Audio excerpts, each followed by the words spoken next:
चला तर मित्रांनो, आज आपण जर्मन भाषेत आपल्या दैनंदिन दिनचर्येबद्दल कसे बोलावे ते शिकूया। सकाळी उठल्यावर जर्मनमध्ये Ich stehe auf असे म्हणतात। Ich stehe auf उहार। Ich stehe auf Ich wake up at o'clock। नाश्ता करण्यासाठी जर्मनमध्ये Ich frühstücke असे म्हणतात।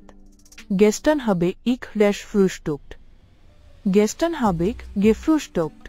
Yesterday I had for breakfast। कामाला जाण्यासाठी Ich gehe zur Arbeit असे म्हणतात। Ich gehe zur Arbeit mit .es gehe zur Arbeit mit। I go to work with वाचनासाठी Ich lese ein Buch असे म्हणतात। आणि जर तुम्हाला आवडत असेल तर Ich lese ein Buch vor schlafen gehen। Ich lese ein Buch vor dem Schlafengehen। I read a book before going to sleep। रात्री झोपण्यापूर्वी Ich schlafe असे म्हणतात। Ich schlafe Stunden pro Nacht। Ich schlafe Stunden pro Nacht। I sleep hours per night। आता तुम्हाला German भाषेत तुमची दिनचर्या सांगता येईल। अधिक व्हिडिओसाठी आमच्या चॅनलला सबस्क्राइब करा।